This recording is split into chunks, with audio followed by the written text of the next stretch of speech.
Welcome back to the HoldCoConf podcast. My name is Kelcey. I'm joined today by John Wilson. Thank you for joining us today. We're going to dive into a new project we put out this year called HoldCo Survey. We can't wait to share it with you. Let's dive right in. It is early July. I'm sitting at the new Wilson Company's headquarters, which is very exciting. Yes. And my name is Kelcey Lyric. For those of you that don't know me, I'm joined by John Wilson, my illustrious co-host. And first of all, thank you for tuning in. We don't drop podcast episodes very often. We do have the conference coming up this fall that we'll talk a whole bunch about. But today, we're here to talk about HoldCo Survey. Let's do it. So we had noticed there's a lot of kind of common questions in this little cottage industry of holding companies. If you have two or more businesses, you identify with being a HoldCo, there's all these questions that come up, like how do you finance businesses and where do you find them and how do you pay your people? And we thought trying to build a data point around this would be helpful. So we'll break down some of those thoughts today from the survey. Where would you like to start? What's most interesting I think to you? I just want to add on, the most exciting part to me about this is probably the annual PEG, because we're going to measure this every year. So Yep, to me, that's the cool part, is like, hey, we can take a look at what we have here. Interesting data. What's really going to be cool is 2-3 years out. How's it changed? Also, I think we'll dramatically update the topics. I don't think we're going to launch even 80% of the survey might be completely different next year. There's some basic stuff, size, identifiers, but like after that, I think the topics will really evolve. Right. I also didn't realize how much work this was going to be. I thought, oh, hey, we'll throw up a survey, like really fast. This will be super fun. And now it's been like 3 months of a lot of work. Yeah. I'm very proud of our first version, but I do think we have a huge way to go to make this even better for years to come. Yeah. Yeah, I feel like underthinking the amount of work everything is Classic. Classic. For sure. Absolutely. It's kind of like throwing a conference 6 months out. Yeah. What was interesting to you? I don't want to break down everything. So if you want to get the survey results, head to HoldCoSurvey.com. We'll be emailing it out and promoting it. You can go read the whole thing. It's, 20 pages? Just shy of 20 pages? Yep. I want to just highlight a handful of things. What's interesting to you that you want to just kind of preview or tease here for some folks? Yeah, so I think I had two things that I thought were pretty interesting. One was headcount. I always find headcount fascinating. We're a home service company, so headcount in our industry equals more revenue. Yep. Right? Obviously different in yours. But so I thought that, on a revenue side, there were more smaller holdcos than larger. So that the under 10 million was the big share. But headcount was a little bit more evenly spread. Yep. So I found that interesting.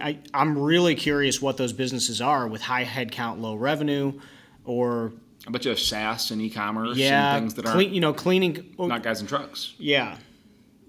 I know on the service side, I talked to a guy once, and he was a cleaning company, like commercial cleaning, and he's like, yeah, I have 200 employees, and I was like, oh my gosh, that's crazy. And then he's like, I do $2 million in revenue. And I'm like, what is going on? So I would love to, I want to double click on that because I think that's really interesting. And then the other one that I find interesting is right below that. So when I think, obviously I'm self-funded, you and Justin are self-funded. Most of the people that we know in this space are self-funded. Yep.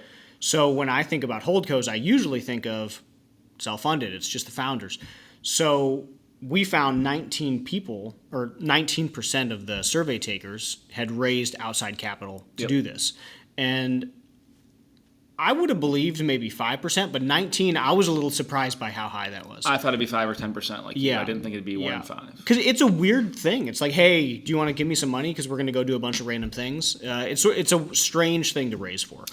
Interesting point. I wasn't going to get into this, but comparing the notion of outside capital with kind of the intended holding period is also interesting. Yeah. The typical, I'm going to take money from you model is I have to return it, private equity or venture capital style or real estate style. I have a 3 to 7 year window. We're going to have this kind of expected return. And a lot of holdcos have this like patient capital or permanent capital structure. Yeah. It's a little harder to, hey, give me money. And by the way, we'll let you know when you're going to get it back. It could be a while. Makes for an interesting dynamic. What did you find interesting? At the very end, we talked about expectations for 2023 and just kind of general outlook. Again, a lot of surveys of business owners ask about expectations for the coming year. Yeah. And we have a unique view of these like highly diverse businesses. And one thing I thought would be more prevalent was the concern around cost of capital and rising interest rates. Again, this is July of 2023. A lot of that's already happened, but we started the survey at the beginning of the year. And I just thought more people would be concerned about cost of capital and rising interest rates. It was the third on the list of biggest concerns.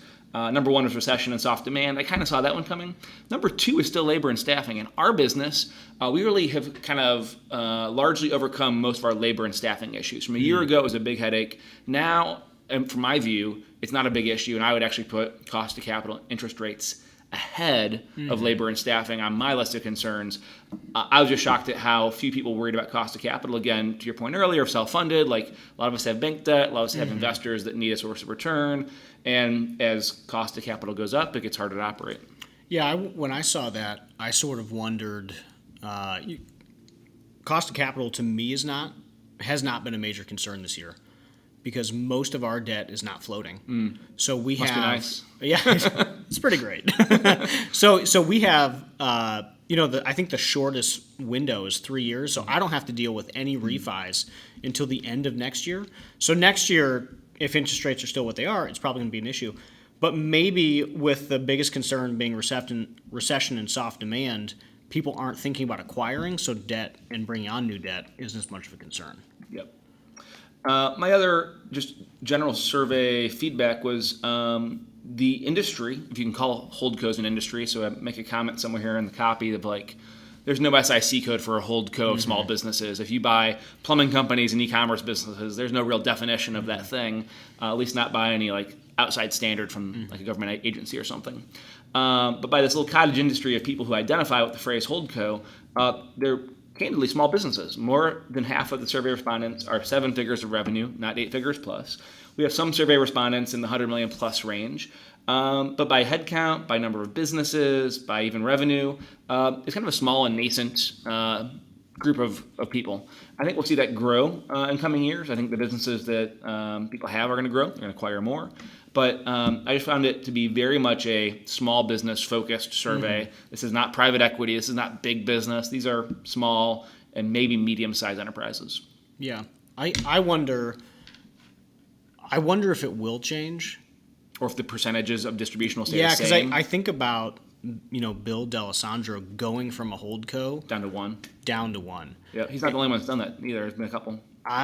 I'm sort of on my way. So, sort of, as the business scales, I think people start to, I know this is the way we saw it, but we started to see what we were doing a lot less like a HoldCo of hey, all these disparate parts, and no, this thing is one thing. Yeah. It just has a bunch of different arms. I'm going to move in the other direction. I'm going from roll up to decentralized. You're going from decentralized to roll up. Yeah. So interesting the journeys we're all on. Yeah. Any other interesting thoughts or takeaways that you want to just call out? Again, if you're listening to this or watching the video on YouTube, we'd love to have you go download the whole thing. We'd love your feedback and comments, whether on social or you could email them into us. But John, any last kind of parting comments here on the survey from your view? I think my last one was just the general investment thesis. Holding periods were all over the map. Yep. How people plan to get liquidity, either cash flow or sell it, all over the map. So there was no trend there, which I just thought was interesting, that people approach this from a lot of different lenses. The topic of greenfielding was wildly varied if people started versus just only acquired. Yeah. Yeah, it's very interesting. Yeah, and I remember at HoldCoConf, because when we originally launched it, you and I come from a mainly acquiring background. Yep. And when we were there were a lot of people that were greenfielding new ventures, and they had never bought anything. And I was like, oh, that's fascinating that how did you even hear about this? Yeah. right. But I think it's great. But there was a pretty good population there that had started most of what they had. A couple things on my mind for next year. I think you mentioned kind of the notion of startups. We didn't really cover two big topics that in hindsight I wish we would have covered in the survey. One is the notion of a venture studio or a startup studio that is by definition doing many things but really focused on startup, not acquisition. Yeah. I want to cover that better next year. And then also I want to cover kind of non-wholly owned SMBs. So the entire presumption of this whole survey is you are a HoldCo that owns most or all of operating small businesses. We don't touch real estate. Yeah. We don't touch minority equity. We don't touch public equities. I know a lot of people in our sphere, friends that have stock and treasuries and other capital assets on their balance sheet, and they view that as part of their business strategy. So I'm looking forward to getting into that next year as a topic. I don't think we touched that at all this year. Yeah, no, that would be interesting. Let's wrap this up. We've got the conference in September, so if you're listening to this and you're not yet planning to attend, we'd love to host you in Cleveland this fall. There's a price increase happening at the end of July, so August 1st ticket sale prices go up. But we'd love to have you take a look at HoldCo Survey, whether you're going to come to the conference or not. We'd love your feedback on it. Ping John or I on social or email in. And we'd love your thoughts and feedback on the survey, and hope to see you in Cleveland in September. Yeah. Thank you. Appreciate it. Axial was a sponsor of HoldCoConf 2022. We want to give them a special thank you for sponsoring our recordings. Axial is a deal sourcing platform for the lower middle market. Head to axial.net to learn more and increase your deal flow for your HoldCo. Thanks for tuning in to the HoldCoConf podcast. We hope you enjoyed today's episode and gained valuable insights into the world of SMB holdcos. If you are a HoldCo investor, operator, executive, or founder, we'd like to invite you to join us for HoldCoConf this year, September 18th through 20th of 2023 in Cleveland, Ohio. It's a 3-day live event with speakers, breakout sessions, a ton of fun, lots of great food, and all of your favorite HoldCo peers to learn from and network with. Your ticket includes everything from hotels to food and drink. All you have to do is get yourself here. Register now at HoldCoConf.com. Thanks again for tuning into today's episode. We'll see you for the next one.